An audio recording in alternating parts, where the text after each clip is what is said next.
Welcome back to my channel Agrivision with Dr. Dhiren. আজি আমি আন এটা গুৰুত্বপূৰ্ণ বিষয়ৰ ওপৰত আলোচনা কৰিম। সেইটো হৈছে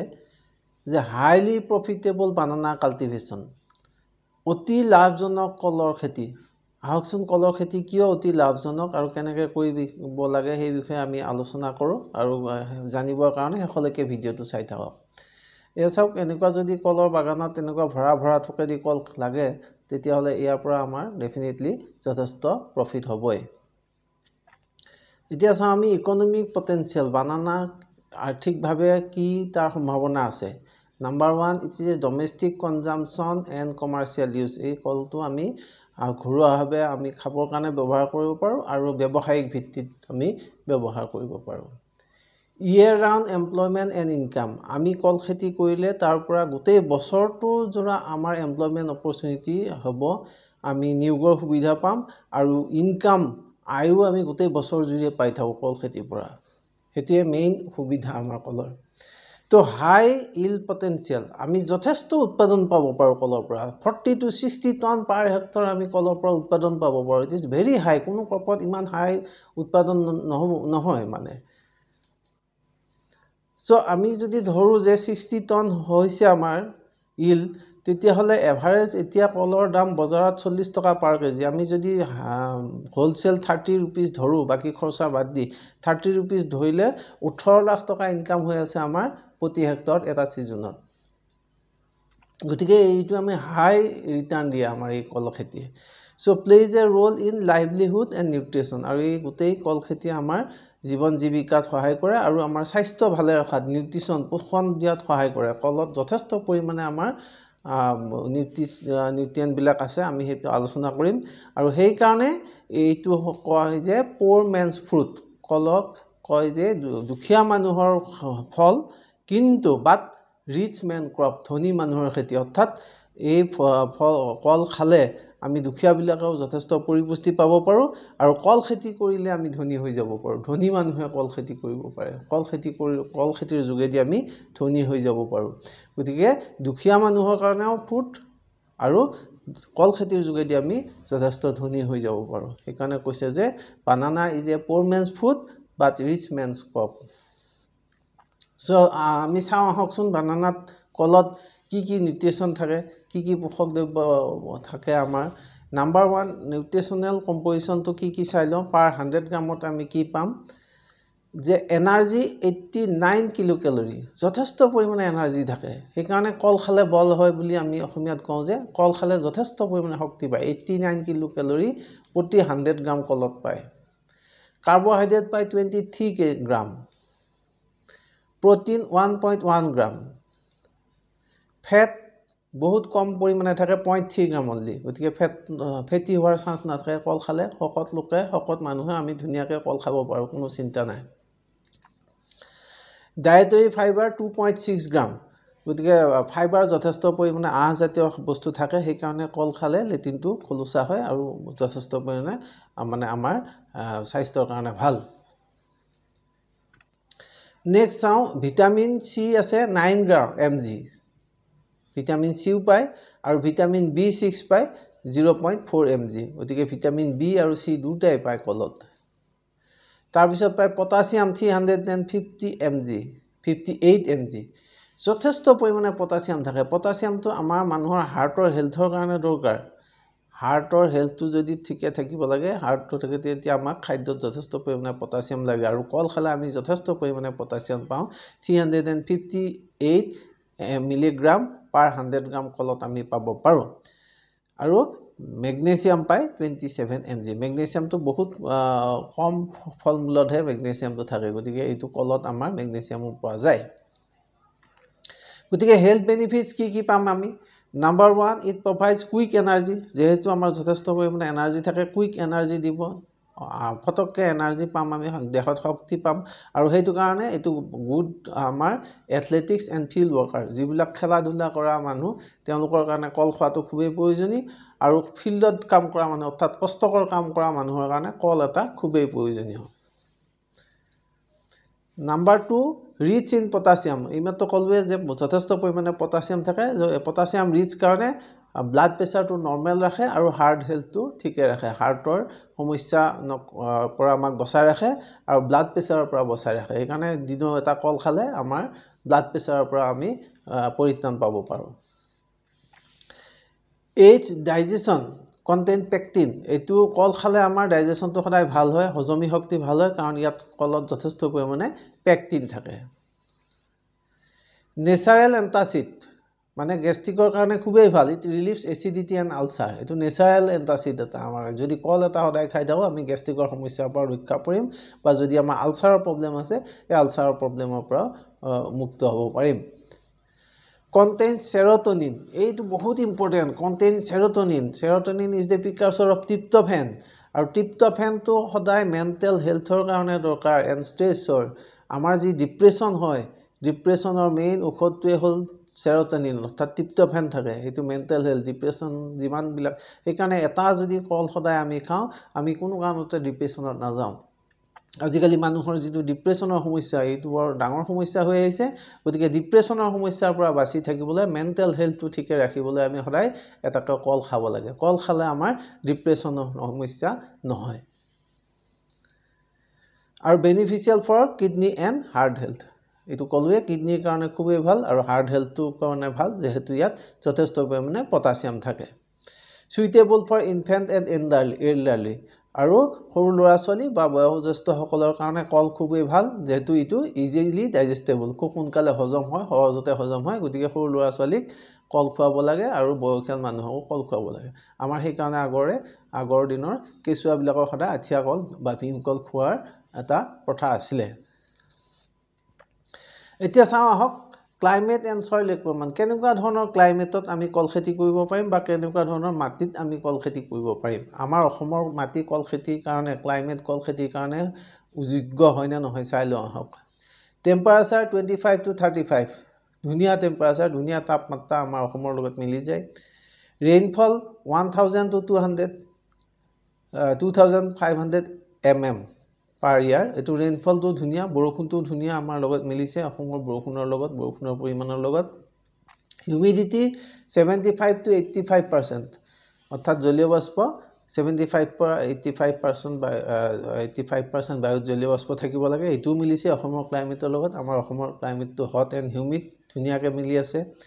সয়েল কেনেকুৱা লাগিব মাটি লাগিব ডিপ ওয়েল ড্ৰেইন লোম অৰ এলুভিয়েল সয়েল লোমি অৰ্থাৎ বালিচহীয়া হাড় থকা বালিচহীয়া মাটি যথেষ্ট ভাল আৰু ৰিচ ইন অৰ্গেনিক মাটাৰ আৰু জৈৱিক পদাৰ্থ থকা মাটিত ইয়াৰ খেতি যথেষ্ট ভাল আমাৰ অসমৰ মাটি সদায় লোমি সয়েল হয় বা এলুভিয়েল সয়েল হয় গতিকে অসমৰ মাটিত কল খেতি খুবেই ভাল হয় আৰু pH লাগিব 6 to 7.5 এইটো মিলি আছে অসমৰ মাটিৰ pHৰ লগত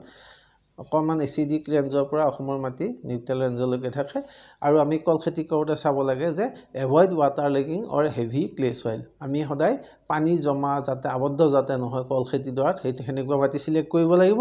আৰু হেভি ক্লে সয়েল আমি সিলেক্ট কৰিব লাগিব খুব বেছি মানে বোকা মাটিত আমি কল খেতি কৰিব নালাগে বাকি গতিকে এইখিনি পৰা চালে দেখা যায় যে আমাৰ অসমৰ মাটি কল খেতিৰ কাৰণে খুবেই উপযুক্ত এতিয়া কি ভ্যাৰাইটিৰ কল খেতি ভাল হয় ৰিকমেন্ডেড ভ্যাৰাইটি কি ভ্যাৰাইটি আমি কৰিব পাৰো কি জাত কৰিব পাৰো কলৰ কেইবাবিধ জাত আছে তাৰ ভিতৰত এটা আছে কেভেন্ডিছ গ্ৰুপ বুলি কয় হেতু জাতৰ ভিতৰত আছে গ্ৰেণ্ড নেইনে ৰবাস্টা এই কলবিলাকৰ জাতবিলাক হ'ল হাই ইল্ডিং এণ্ড এক্সপোৰ্ট কোৱালিটি এই এনেকুৱা জাতবিলাকৰ উৎপাদন যথেষ্ট হয় আৰু এক্সপোৰ্ট কৰিব পৰা অৰ্থাৎ ৰপ্তানি কৰিব পৰা সুবিধা হেত আছে Nandran group is popular for processing and chips. And Nandran variety जिবিলাক কল আছে হেবিলাক প্ৰসেস কৰি আমাৰ যিবিলাক আঙ্কল চিপ কিবা এইবিলাক চিপ বনাই কলৰ বিভিন্ন ধৰণৰ এইবিলাক বনাবৰ কাৰণে ভাল আৰু যেটো আমাৰ মালভোগ হল এৰোমেটিক ভ্যাৰাইটি প্ৰিফাৰ্ড ইন আসাম আমাৰ অসমৰ যেটো মালভোগ কল এটো প্ৰিফাৰ্ড এটো সুগন্ধ ধুনীয়া কল ইয়াৰ পিছত আছে জাহাজী অমৃতসাগৰ এইবিলাক আমাৰ কমনলি আমি অসমত কৰা হয় আমি সকলোৱে জানো ইয়াৰ ভিতৰত গোটেই কেইটা ভ্যাৰাইটিৰ ভিতৰত আমাৰ গ্ৰেণ্ড নেইনে পপুলাৰ এটো G9 ভ্যাৰাইটি বুলি কোৱা হয় G9 ভ্যাৰাইটি বিশেষত্বটো চাই লওঁ আহক it is developed from dwarf Cavendish selection অৰ্থাৎ চাপৰ জাতৰ জাহাজী কলৰ বিলাকৰ মাজৰ পৰা সিলেক্ট কৰি উলিওৱা হৈছে এইটো বাছনি কৰি উলিওৱা হৈছে এই ভ্যাৰাইটিটো মোষ্ট পপুলাৰ কমাৰ্চিয়েল ভ্যাৰাইটি একদম আটাইতকৈ বেছি পপুলাৰ জনপ্ৰিয় কমাৰ্চিয়েল ভ্যাৰাইটি কিহৰ কাৰণে ইমান জনপ্ৰিয় it is preferred for export and fruit markets এক্সপোৰ্টৰ কাৰণে বাহিৰলৈ পঠাবৰ কাৰণে ফ্ৰুটছৰ ফল-মূলৰ মাৰ্কেটৰ কাৰণে বিৰাট ধুনীয়া সুবিধাজনক কিহৰ কাৰণে এক number attractive fruit size and uniform ripening ইয়াৰ ফ্ৰুট সাইজটো ধুনীয়া ডাঙৰ একে ইউনিফৰ্ম সাইজত আৰু পকাটো একেলগে পকে ইউনিফৰ্ম ৰাইপেনিং তাৰ কাৰণে বিজনেছ কৰিবলৈ বেপাৰ কৰিবলৈ ব্যৱসায় কৰিবলৈ সুবিধা হয় good keeping quality and transport tolerance আৰু ধুনীয়াকৈ থৈ দিলে পটককৈ বেয়া হৈ নাযায় আৰু আমাৰ পৰিবহনৰ সময়ত কলবিলাক পটককৈ বেয়া হৈ নাযায় আমাৰ যিকোনো কিছুমান সাধাৰণ ভ্যাৰাইটিবিলাকৰ কলবিলাক অকণমান ক'ৰবাত দুখ পালে বা আঘাত পালে লগে লগে ক'লা পৰি যায় পৰিবহনৰ সময়ত অৰ্থাৎ ট্ৰান্সপোৰ্টেশ্যনৰ সময়ত নষ্ট হৈ যায় ইয়াত সেইটো নষ্ট হোৱাৰ চান্সটো কম সেইকাৰণে এইটো ভ্যাৰাইটি বহুত ধুনীয়া আৰু হাই ইল্ড এণ্ড শ্বৰ্ট ডিউৰেশ্যন ইয়াৰ প্ৰডাকশ্যনো বহুত বেছি আৰু ডিউৰেশ্যনটো কম সোনকালে প্ৰডাকশ্যন দিয়ে গতিকে এই G9 ভ্যাৰাইটিটো খুবেই পপুলাৰ এতিয়া আহো প্ৰপাগেশ্যন এণ্ড প্লান্টিং মেটেৰিয়েল কেনেকৈ আমি প্ৰপাগেট কৰিম কেনেকৈ খেতিখন বঢ়াম আৰু কি ৰুম ৰোৱা সামগ্ৰী কি হ'ব প্লান্টিং মেটেৰিয়েলৰ ভিতৰত আছে শ্বৰ্ট চাকাৰ কলৰ পুলিবিলাকক আমি চাকাৰ বুলি কওঁ চাকাৰ ৰুব লাগে আৰু এইটো শ্বৰ্ট চাকাৰ মানে হ'ল তাৰ কলপাতখন এখন তৰালৰ নিচিনা জোঙা হ'ব লাগে যেনেকৈ বহল পাতৰ কলপাত নহয় পুলিটো ওলাওঁতে যেনেকৈ জোঙা পাতেৰে ধুনীয়াকৈ যিবিলাক ওলায় এইবিলাকক শ্বৰ্ট চাকাৰ বোলা হয় আৰু সেইবিলাক 3 পৰা 4 মাহৰ বয়সীয়াল কলপুলি ল'ব লাগে আৰু লওঁতে চাব লাগে যে হেল্ডি কৰ্মছ তাৰ মূৰাটো যাতে ধুনীয়া হেল্ডি থাকে ভাল সিপাৰে ধুনীয়া হেল্ডি মূৰাৰ সৈতে শ্বৰ্ট চাকাৰবিলাক আমি ৰুব লাগে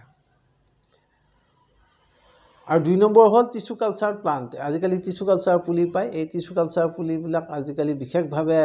পপুলাৰ হৈছে বিশেষভাৱে সুবিধাজনক ইয়াৰ মেইন কাৰণটো হ'ল ডিজিজ ফ্ৰী এই টিস্যু কালচাৰ কৰি অৰ্থাৎ লেবৰেটৰীত বনোৱা কলৰ পুলিবিলাক টিস্যু কালচাৰ এইটো লেবৰেটৰীত কলাকৰ্ষণ বুলি কয় অসমীয়াত কলাকৰ্ষণ কৰি লেবৰেটৰীতে বনোৱা হয় পুলিবিলাক ই কোনো গুটিৰ পৰা বা কৰ্মৰ পৰা বনোৱা নহয় এইটো কলাকৰ্ষণ পদ্ধতিৰে বনোৱা হয় এইবিলাকত ডিজিজ ফ্ৰী কোনো ডিজিজ নাথাকে এই পুলিবিলাকত পুলিৰ লগতে কোনো বেমাৰ আহি নাযায় ইউনিফৰ্ম গ্ৰোথ একে সমান গ্ৰোথ হয় একেলগে ডাঙৰ হয় একে সমান আৰ্লি মেচিউৰিটি সোনকালে মেচিউৰ হয় সোনকালে কল পৰে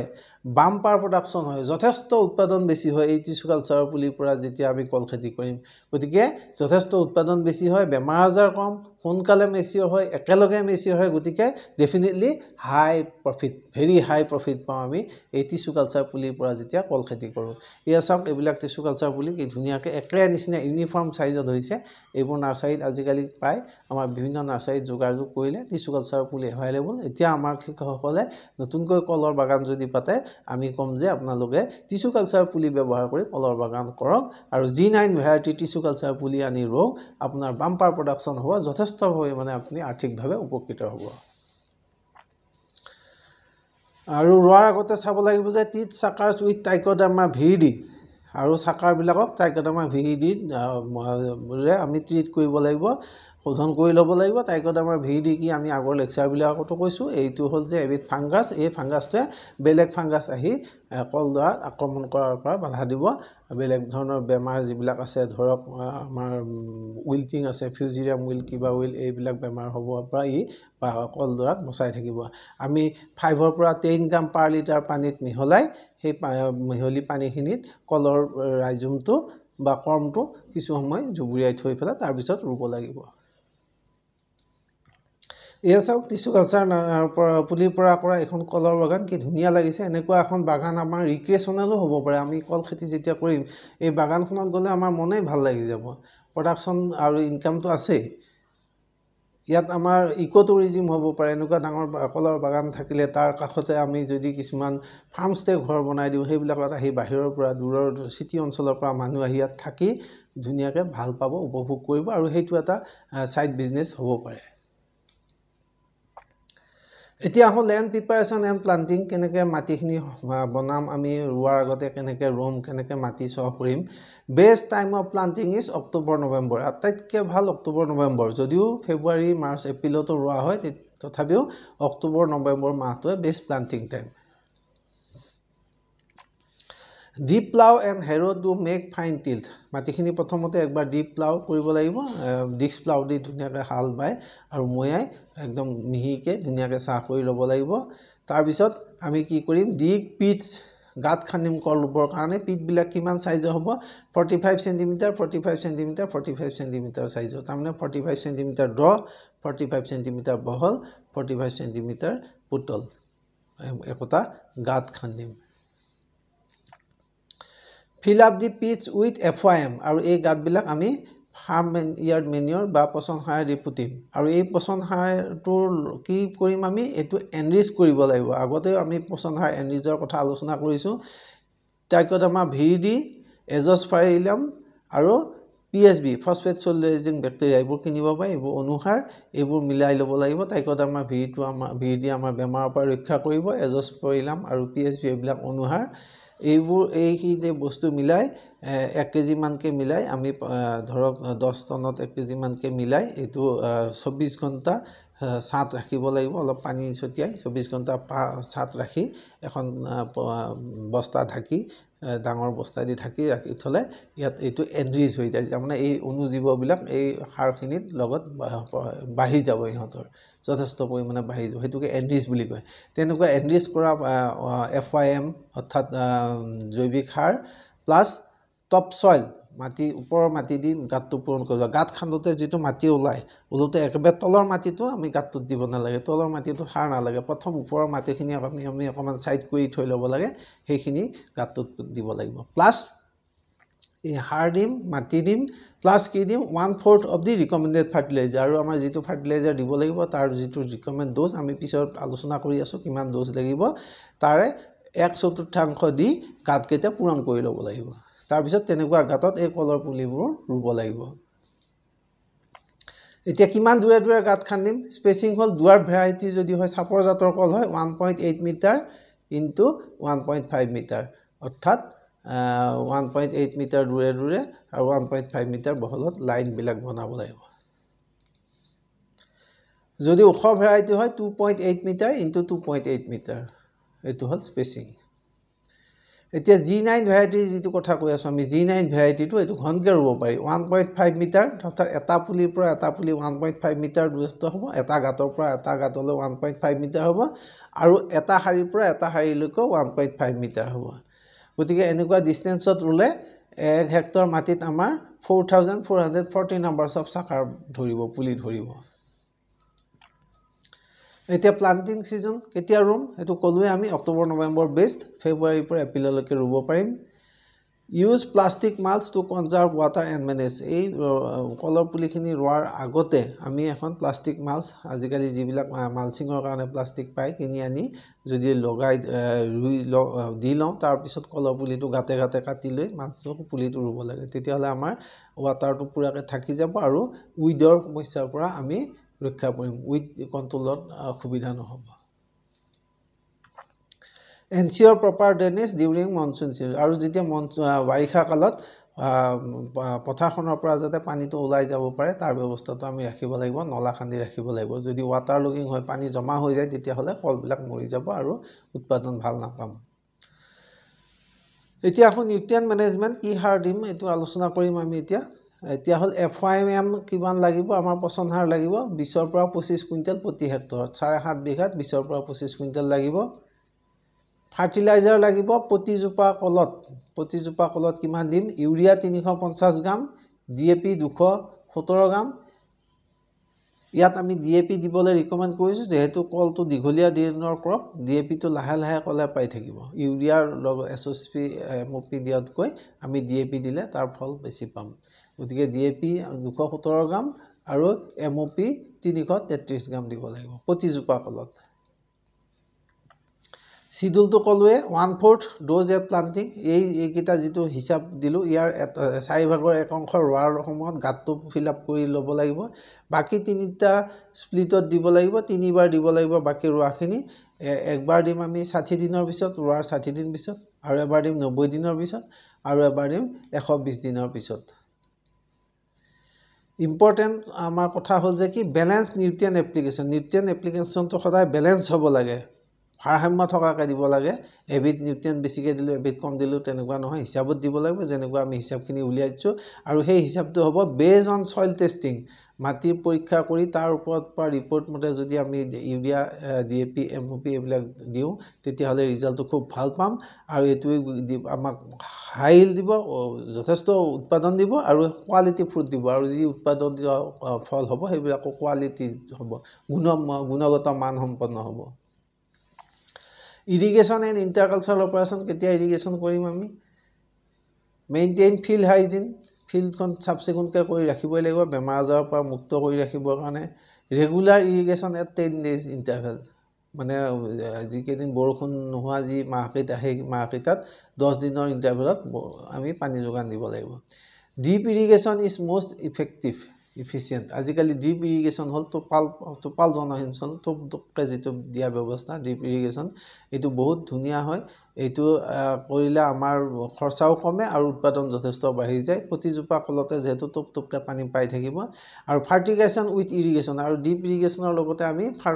ফাৰ্টিলাইজাৰ মিলাই দিব পাৰোঁ কাৰণ অভাৰহেড টেংকিত পানীত থাকিব তাৰ পৰা লাহে লাহে ড্ৰপকৈ ওলাই যাব ড্ৰপকৈ প্ৰতিজোপাতে পৰিব এই দিয়াৰ সময়তে আমি ফাৰ্টিলাইজাৰটো যদি মিলাই দিওঁ তেতিয়া বেছি উপকাৰ পাম it will give high productivity বেছি উৎপাদন দিব এয়া চাওক এয়া কলৰ বাগানত ডিপ ইৰিগেশ্যন কৰিছোঁ এয়া লাইনকৈ কল ৰোৱা হৈছে এইডাল পাইপেৰে গৈছে প্ৰতিটো পাইপৰ ইয়াত একোটা একোটা ফুটা থাকিব কলজোপাৰ গুৰিয়ে গুৰিয়ে একোটা একোটা নজল থাকিব এই নজলৰ পৰা টোপটোপকৈ পানীটো পাই থাকিব একেলগে পানী বেছি দিয়াতকৈ কলজোপাই যদি টোপটোপকৈ পানীটো পাই থাকে তেতিয়াহ'লে তাৰ উৎপাদন যথেষ্ট বাঢ়ি যায়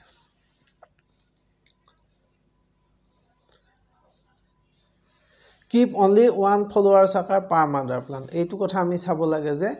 কলজোপা ৰোৱাৰ পিছতে যথেষ্ট পুলি ওলায় কিন্তু গোটেইবিলাক পুলি ৰাখিব নালাগে এজোপা মেইন যিটো মাদাৰ গছ থাকিব তাৰ লগত এটা পুলি ৰাখিব লাগে মাত্ৰ বাকী ওলাই অহা পুলিবিলাক কাটি দিব লাগে কাটি দিলেও আকৌ গজালি ওলাই আহে এইটো আমি জানো কিন্তু সেইটো কণ্ট্ৰল কৰিবৰ কাৰণে কাটা মূৰটোত আপুনি অলপমান কেৰাচিন লগাই দিব বা অকণমান পেট্ৰল লগাই দিলে তেতিয়াহ'লে সেইটোৰ পৰা পুনৰবাৰ আৰু পোখা ওলাই নাহিব পেষ্ট মেনেজমেণ্ট আমাৰ কলত বিভিন্ন ধৰণৰ পেষ্ট আছে সেইখিনি কথা আমি আলোচনা নকৰোঁ আজি কাৰণ কিয় চিডোষ্টেম উইভিলৰ কথা আমি অলৰেডি এটা লেকচাৰত কৈছোঁ আৰু বাকীবোৰ কথা আমি পিছত লাহে লাহে বিভিন্ন লেকচাৰত আলোচনা কৰিম তাৰ ভিতৰত চিডোষ্টেম উইভিল আছে এফিডছ লাগে নিমাটোড আছে মেজৰ ডিজিজ কি আছে মেজৰ ডিজিজ পানামা উইল্ট এই পানামা উইল্টৰ বিষয়ে আমি কেতিয়াবা আলোচনা কৰিম ইয়াৰ কাৰণে আমি টাইকোডাৰ্মা VED দিয়াৰ কথা কৈছোঁ ইতিমধ্যে চিগাটকা লিফ স্পট এইবিলাক বেমাৰ আছে আৰু বাঞ্চিটপটো এবিধ ভাইৰেল বেমাৰ কেনেকৈ কণ্ট্ৰল কৰিব লাগে সেইবোৰ পাছত আমি পৰ্যায়ক্ৰমে আলোচনা কৰি যাম এতিয়া আহোঁ হাৰ্ভেষ্টিং এণ্ড ইল্ড কেনেকৈ হাৰ্ভেষ্ট কৰিম harvest after 11 to 12 months of planting প্ৰায় 12 মাহ এবছৰ পিছতে আমি কল হাৰ্ভেষ্ট কৰিব পাৰিম ৰোৱাৰ সাইন্স অফ মেচিউৰিটি কেনেকৈ গম পাম পৰিণত হৈছে বুলি এংগুলাৰিটি অফ ফিংগাৰ্ছ ৰিডিউচ কলৰ যিবিলাক মানে শিৰ থাকে কলৰ শিৰবিলাক কমি আহিব আৰু ফিংগাৰবিলাক ধুনীয়া মিহি নিপুতল যেন লগা হ'ব এণ্ড টাৰ্মছ লাইট গ্ৰীণ আৰু লাইট গ্ৰীণ হ'ব ডাৰ্ক গ্ৰীণতকৈ লাইট গ্ৰীণ যেতিয়া হৈ আহিব তেতিয়া আমি গম পাম মেচিউৰ হৈছে বুলি cut the branch carefully avoid bruising ধুনীয়াকৈ কলখিনি কাটি আনিব লাগিব কল থকা আৰু কল থকা কাটোতে যাতে কলবিলাকত আঘাত নালাগে ফাটি নাযায় এইবোৰ আমি লক্ষ্য কৰিব লাগিব yield 40 to 60 ton per হেক্টাৰ sucker যদি ৰোওঁ 40 to 60 টন পাওঁ আৰু আনহাতে যদি আমি টিচু কালচাৰৰ পৰা কৰোঁ তেতিয়াহ'লে 55 to 75 টন পাৰ হেক্টাৰ আমি উৎপাদন পাব পাৰোঁ গতিকে টিচু কালচাৰ কৰি আমি যথেষ্ট পৰিমাণে উপকৃত হ'ব পাৰোঁ গতিকে টিচু কালচাৰ পুলি ৰোৱাটো আমি সেইকাৰণে আজি ৰিকমেণ্ড কৰোঁ যাৰ ফলত আমাৰ উৎপাদনটো যথেষ্ট বাঢ়িব প্ৰডাকশ্যনটো ইউনিফৰ্মলি একেলগতে হ'ব নেক্সট আহোঁ আমি post harvest handling and marketing কেনেকৈ পোষ্ট হাৰ্ভেষ্ট কৰিম ডিহেণ্ডিং ৱাশ্বিং গ্ৰেডিং এণ্ড পিকিং এইখিনি কৰিব লাগিব মানে থোকৰ পৰা আখি কলবিলাক কৰিব লাগিব ভালকৈ ধুই চাফা কৰি গ্ৰেডিং কৰি আমি তাৰপিছত পেকিং কৰিব লাগিব এইখিনি কথা আমি জানোই কেনেকৈ কৰিব লাগিব ইয়াত এটা কথা আছে pre cooling at 13 to 50 degree centigrade to extend shelf life যদি আমি ইয়াৰ সেলফ লাইফটো বঢ়াব খোজো থৈ দিয়া দিনটো বঢ়াব পৰা ব্যৱস্থা কৰিব পাৰি কি কৰিব লাগিব তেতিয়াহ'লে আমি 13 পৰা 15 ডিগ্ৰী সেন্টিগ্ৰেডত কিছু সময় আমি ঠাণ্ডা কৰি ৰাখিব লাগিব কলখিনি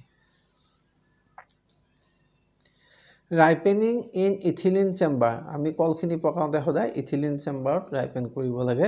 নট ইন কেলছিয়াম কাৰ্বাইড বহুত মানে অসাধু প্ৰকৃতিৰ মানুহে কল পকাবলৈ কেলছিয়াম কাৰ্বাইড ব্যৱহাৰ কৰে এইটো বৰ বহুত বিষাক্ত বস্তু আমাৰ স্বাস্থ্যৰ কাৰণে একেবাৰে ক্ষতিকাৰক এইবিলাক আচলতে লোৱা ৱেল্ডিঙতে ব্যৱহাৰ কৰা হয় কল পকাবৰ কাৰণে নহয় কিন্তু আমাৰ অসাধু মানুহে এইটো কৰে এইটো কাৰণে মানুহৰ স্বাস্থ্যৰ বহুত ক্ষতি হয় কল খালে বহুতে অন্যায় হয় বুলি কয় তাৰ মূল কাৰণটো হ'ল যদি কেলছিয়াম কাৰ্বাইড দি পকায় গতিকে বন্ধুসকল কেতিয়াও কেলছিয়াম কাৰ্বাইড দি কল পকাবলৈ চেষ্টা নকৰিব ইথিলিন কিনিব পায় ইথিলিন এবিধ গেছ এইটোৱে কোনো হাৰ্ম নকৰে আৰু যিটো প্ৰাকৃতিকভাৱে কল পকিলেও তাৰ পৰা ইথিলিন গেছ ওলায় এইকাৰণে আজিকালি বহুত সময়ত ইথিলিন চেম্বাৰ আছে এই ইথিলিন চেম্বাৰত দি কল পকাব লাগে নতুবা আপুনি ঘৰুৱাভাৱে যদি পকাব বিচাৰে আপোনাৰ কেঁচা কলখিনিৰ লগত এটা চেম্বাৰত ৰাখি একাকি পকা কল ৰাখিলে গোটেইখিনি পকি যাব কাৰণ কি পকা কলৰ পৰা ইথিলিন ওলাব সেই ইথিলিনে বাকীখিনি কলকো পকাত সহায় কৰিব গতিকে শেষত আমি কি ক'ম সামাৰী হিচাপে ইয়াৰ প্ৰস্পেক্ট আছে কলখেতিৰ যথেষ্ট প্ৰস্পেক্ট আছে প্ৰস্পেক্ট আমাৰ সুবিধা আছে তাৰ ভিতৰত এক নম্বৰ হ'ল আমাৰ অসমৰ কাৰণে সুইটেবল এগ্ৰ ক্লাইমেটিক আমাৰ যিটো বতৰ আৰু ক্লাইমেট আমাৰ কলৰ কাৰণে খুবেই সুইটেবল অসমৰ মাটিত কল খেতি কৰিবলৈ খুব সুবিধাজনক scope for tissue culture sampling আৰু টিস্যু কালচাৰৰ পুলি ব্যৱহাৰ কৰি আমি কল খেতি কৰি যথেষ্ট লাভ অৰ্জন কৰাৰ অৱকাশ আছে আৰু বানানা বেছ প্ৰসেসিং ইণ্ডাষ্ট্ৰি আমি এষ্টাব্লিছ কৰিব পাৰোঁ বানানাৰ পৰা যিবিলাক প্ৰসেস প্ৰক্ৰিয়াজাত বস্তু বনাব পাৰি যে চিপছকে আৰম্ভ কৰি সেইবোৰ কৰাৰ যথেষ্ট অৱকাশ আছে চান্স আছে সুবিধা আছে গতিকে বন্ধুসকল আজিলৈকে আমাৰ আলোচনা ইমানতে সামৰিছোঁ এনেকুৱা ধৰণৰ আলোচনা আৰু দিহা পৰামৰ্শ পাই থাকিবলৈ আপোনালোকে চাই থাকক Agrivision with doctor Dhiren thank you for being